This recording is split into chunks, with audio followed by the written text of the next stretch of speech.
I still remember the first time we pulled into Willow Ridge, a neat, sun-kissed suburban neighborhood nestled just outside of Charlotte, North Carolina. It was everything my wife Marcy and I had ever dreamed of. Tree-lined streets, well-kept lawns, kids riding their bikes, and a community newsletter tucked into every mailbox. It felt like the American dream on display. After 10 years of living in cramped apartments, saving every dime, and saying no to vacations just to afford a down payment, we'd finally bought a house. A real house, with a backyard, a porch swing, and a 2-car garage. It wasn't huge, but it was ours. Our daughter, Sophie, was 6 years old and had already picked out which tree she was going to climb first. Our beagle, Max, was busy sniffing the grass like he'd just discovered freedom. Marcy leaned against the car, looking at the house like it was a castle. I could see it in her eyes. She felt safe. So did I. But safety, I learned, can be deceiving, especially in neighborhoods where everyone smiles too much and rules come wrapped in velvet gloves. Within the first week, we met half the block. Friendly faces, a couple brought over cookies, another lent us a rake. People waved, offered gardening tips, and told us all about the Willow Ridge HOA, the Homeowner Association that kept things in line. "They're strict but fair," said Mr. Connors, the man across the street with the pristine lawn and suspiciously white teeth. "As long as you follow the guidelines, you'll love it here," added Mrs. Lee, who handed us a binder titled HOA Covenant and Community Values. Marcy was delighted. "It's like Pleasantville," she said. "But me? I've always been the kind of guy who reads the fine print, and that binder had a whole lot of fine print. No hanging towels on balconies, no garden gnomes. Grass longer than 3 inches? Fine. Trash can visible from the street? Fine. Wind chimes? HOA violation.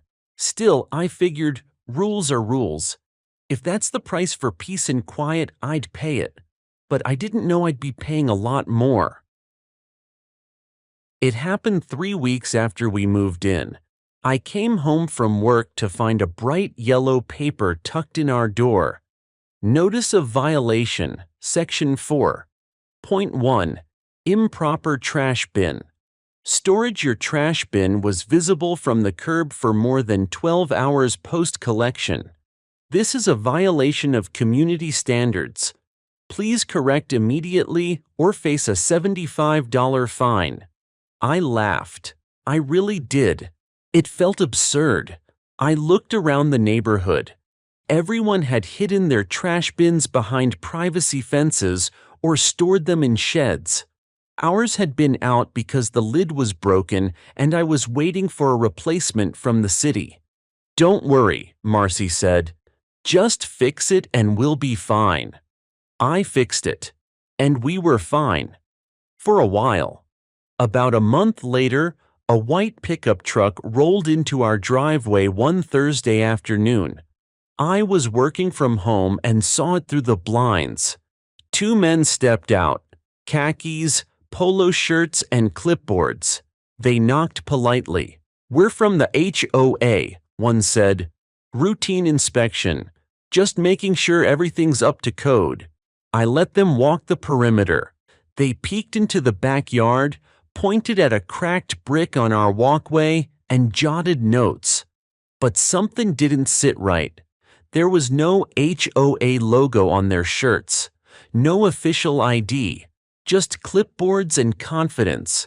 "Do you guys have a badge or some HOA identification?" I asked. One of them, tall, lean, with a tight buzz cut, smiled. "We're just contractors. We handle property enforcement for the board. You'll get any notices by mail." I didn't like it, but I let it go. Later that night, I sent an email to the HOA board listed in the binder asking about inspections. No one replied. The next morning, Sophie's backyard dollhouse, a pink and white wooden structure my father and I had built for her, was missing. Not vandalized. Gone.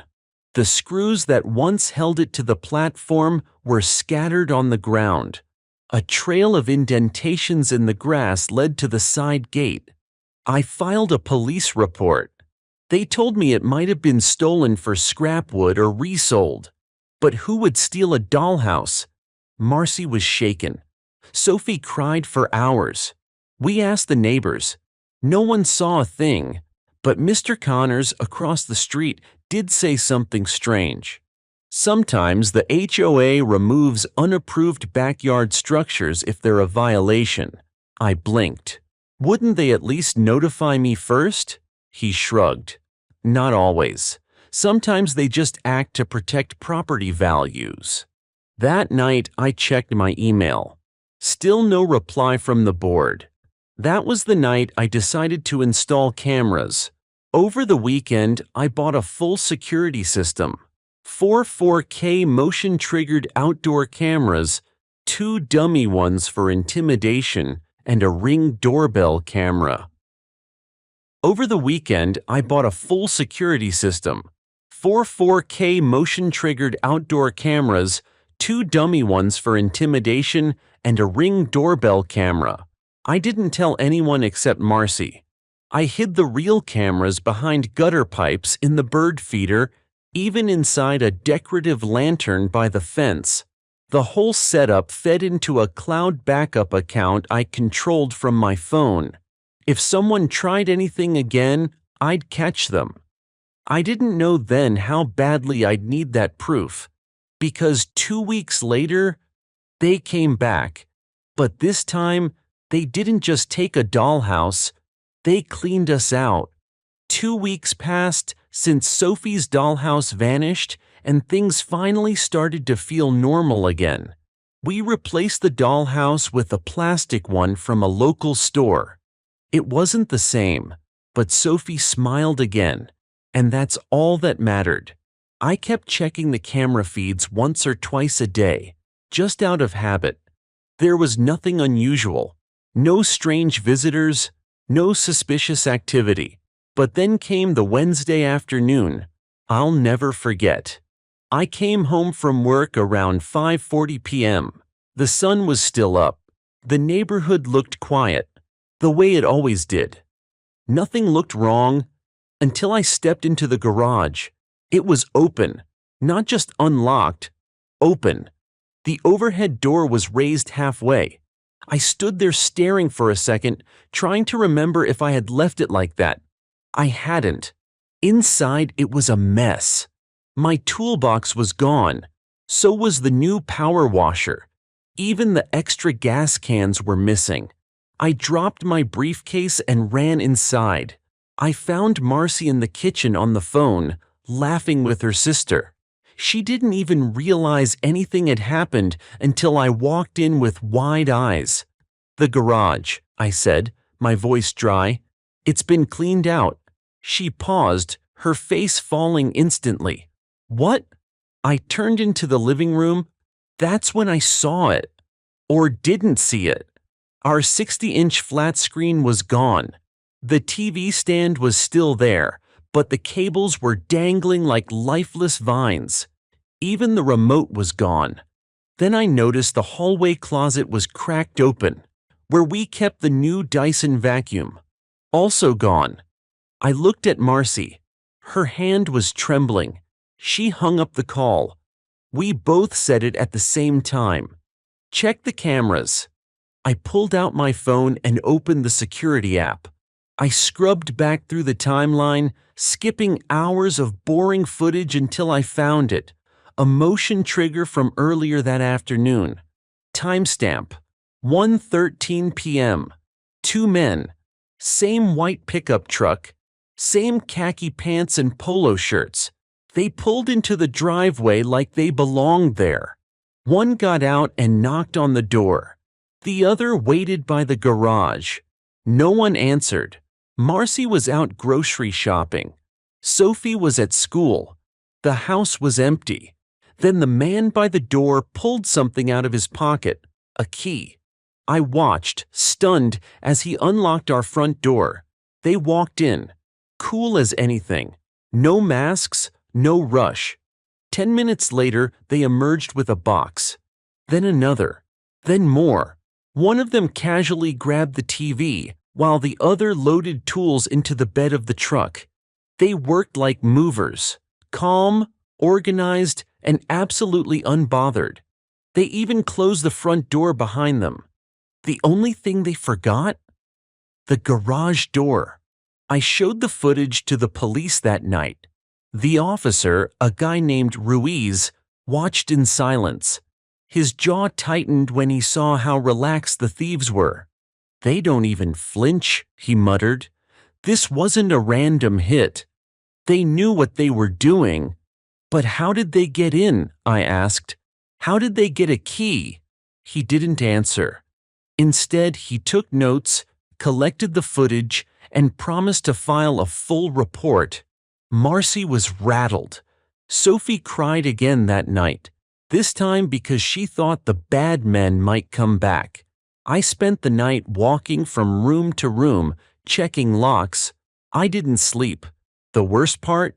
I had a gut feeling. These weren't just random burglars. These guys were connected to the fake HOA visit.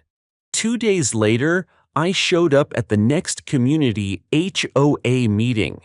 It was held in a small clubhouse at the edge of the neighborhood.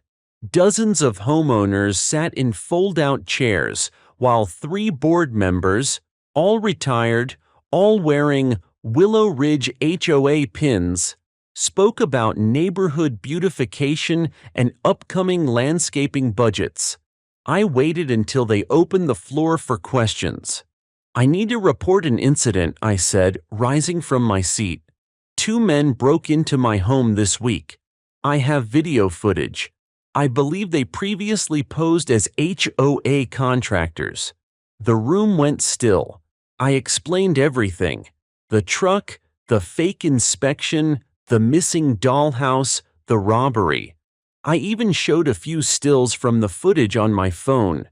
The president of the HOA, a gray-haired man named Bernard Mallory, adjusted his glasses and frowned. "We've never authorized any in-person inspections," he said, "and we certainly don't contract random men to walk into backyards."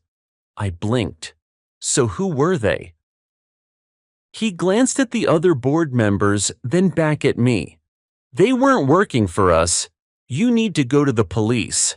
"I already did, but this happened right under your HOA's name. I have footage of them saying they were with the board." Mr. Mallory folded his hands. "Then they impersonated us, which is a serious offense, but it's not our responsibility." A woman in the back piped up. "I saw that white truck last month by my yard too." Another neighbor nodded. "They knocked on my door, said they were checking fence heights." Suddenly, a dozen people were murmuring, talking, asking questions. The board looked nervous, but no one offered answers. That night, I couldn't shake the feeling that something bigger was going on. This wasn't just a one-time break-in. It was targeted, coordinated, planned. And I wasn't the only one.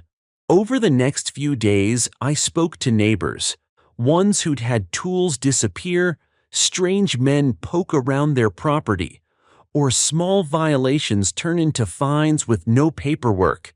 No one had cameras. No one had proof, except me. And that made me wonder, what if this wasn't a few random crooks pretending to be the HOA? What if someone on the inside was helping them? I couldn't get it out of my head. Someone had a key to my house. They knew my schedule. They knew where my valuables were. They walked in like they belonged. This wasn't just theft. It was personal. And I was done being the guy who filed police reports and waited for answers that never came. If no one was going to do something, then I would. First thing I did was buy a decoy. A heavy-duty lockbox from Home Depot. Looked like a small safe. I filled it with scrap metal, old electronics, and a handful of fake credit cards with dead chips. Then I planted it in the garage, right where my tool chest used to be. Next, I upgraded my security setup. I added 2 more real cameras, this time with night vision and audio. One was positioned inside a wall vent in the garage, the other just above the front door. They were wired to a backup hard drive hidden in the attic. Then I added motion sensors along the side of the house. Silent alerts straight to my phone. I even bought a $15 wireless driveway sensor on Amazon and tucked it into a planter near the curb. I was obsessed. I didn't sleep much. Didn't care, because I knew they'd be back. It was a Thursday night. Marcy was upstairs reading to Sophie, and I was in the garage pretending to organize the tool shelf. Really, I was checking the angles on the new camera lens. That's when I heard it, the faint crunch of gravel. I froze. Then my phone buzzed.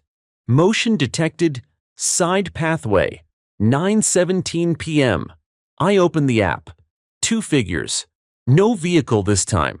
Walking down the side of my house in the dark, flashlights off. One of them carried a crowbar. The same buzz-cut guy from before. I whispered up to Marcy, "Stay with Sophie. Lock the door." Then I killed the garage light and waited. They opened the side gate like they'd done it 100 times. No hesitation. The first guy stepped into the garage.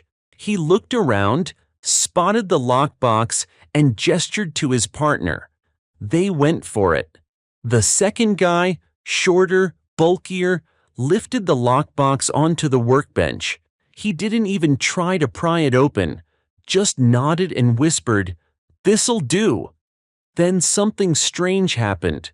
The first guy, buzz-cut, pulled out a phone and snapped a photo of the garage, like he was documenting it. I stayed low behind the water heater, holding my breath. My heart was hammering. The second guy glanced toward the driveway. Still no sign? Buzzcut checked his watch.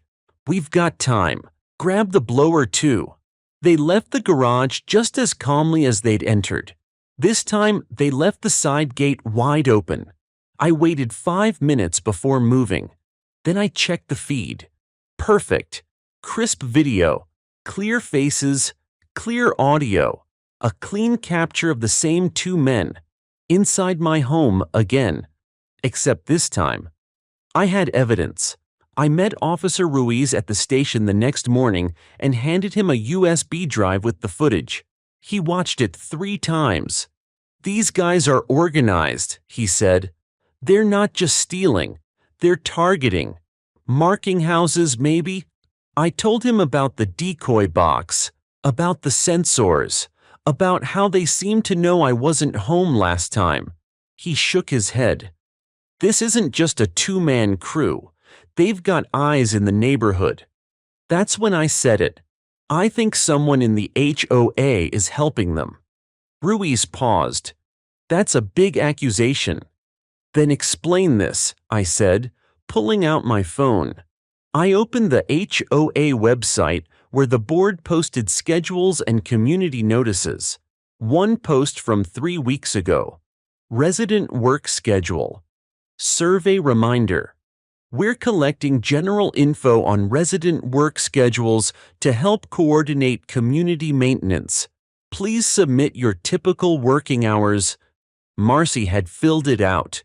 So had dozens of others.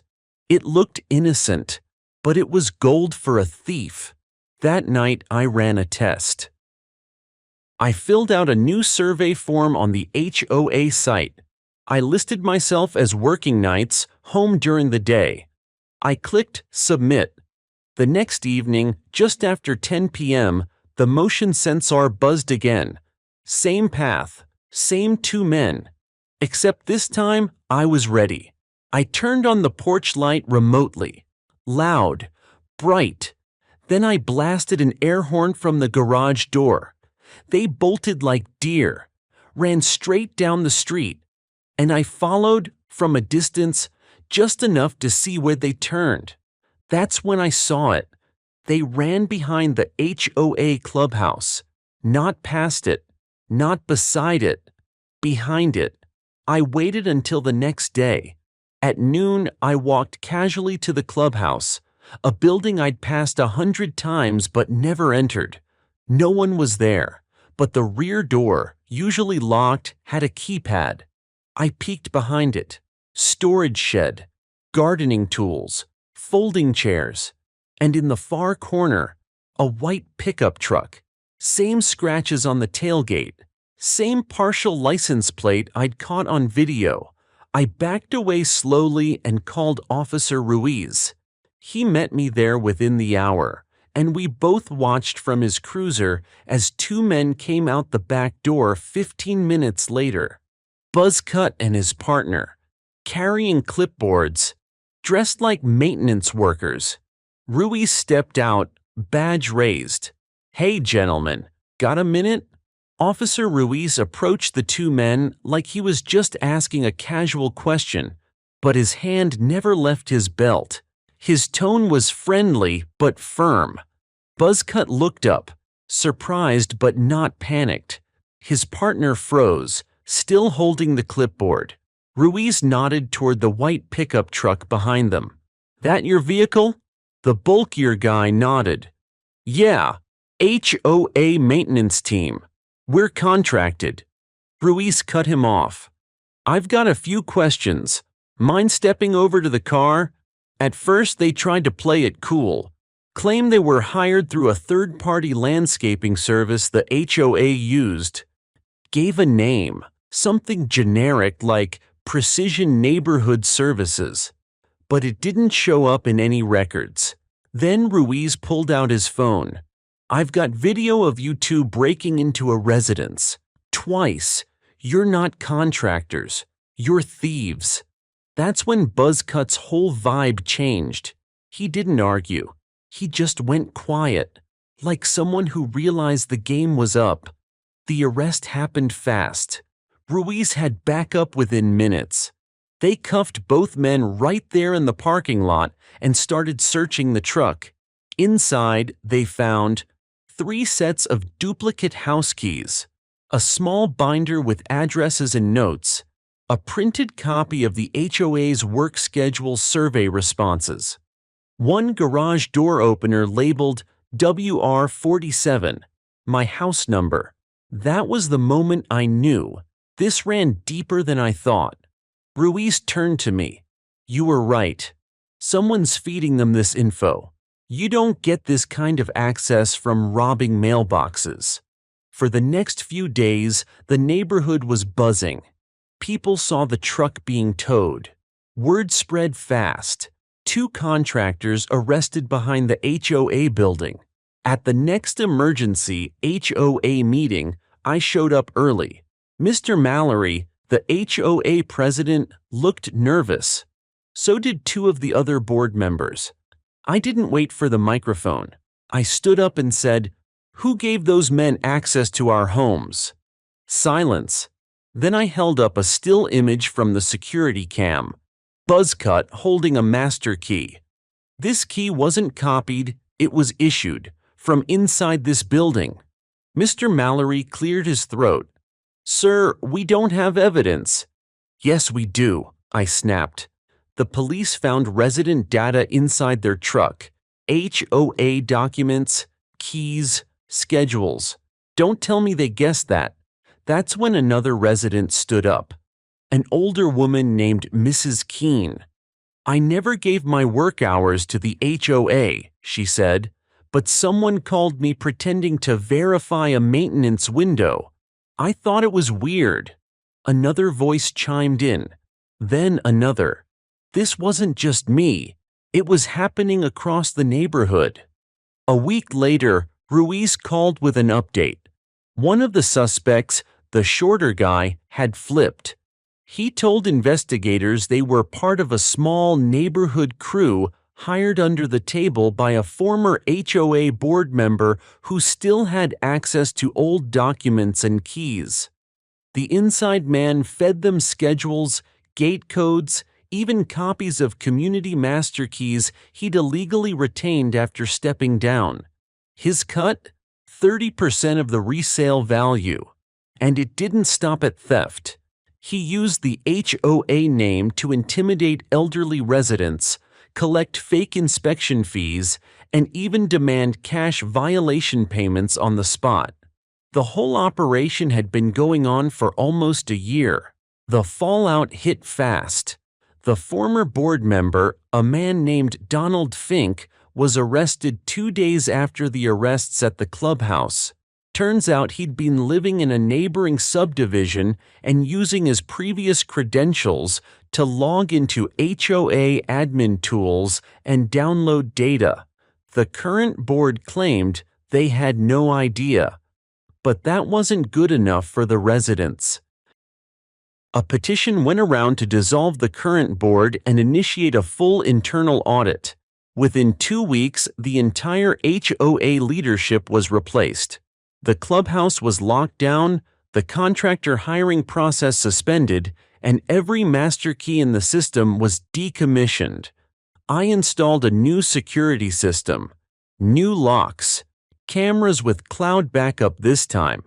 Marcy started sleeping through the night again. Sophie got her new dollhouse, and this one had a security camera glued inside for fun. She called it Dollcam. Ruiz and I stayed in touch.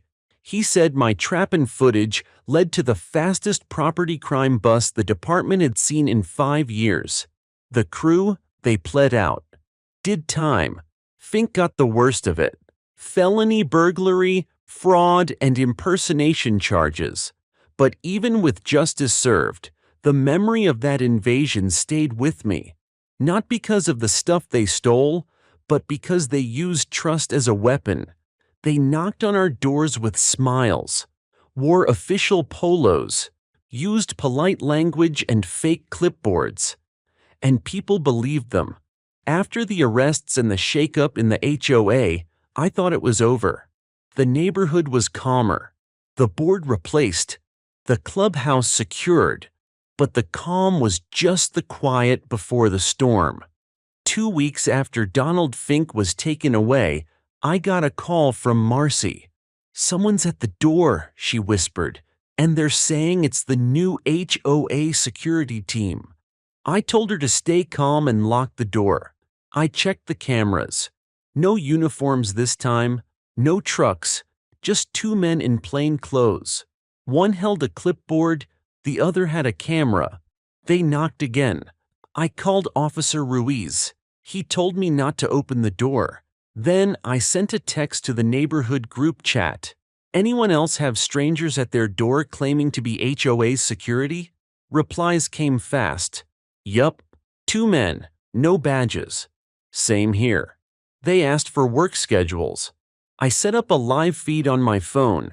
When the men knocked a 3rd time, I spoke through the intercom. "Who are you?" "HOA security. Here for a routine check," one said. I asked for ID. They hesitated. Then one flashed a fake badge. I told them, "We don't accept random checks without prior notice. Leave now." They lingered. I alerted Ruiz. Police arrived within 10 minutes. The men fled, but left behind a folder filled with fake permits and forged documents claiming authority from the Willow Ridge HOA. Turns out a new scam was unfolding. Phony HOA security teams demanding access and information. From that day, I realized the importance of vigilance. The real HOA was no longer trusted, but that didn't stop imposters. Neighbors formed watch groups, shared updates instantly, and kept security cameras active 24/7. Our community grew stronger, but the scars of betrayal ran deep. Months later, Sophie showed me her new dollhouse. She smiled and said, "Daddy, this one has a security camera, right?" I laughed and hugged her.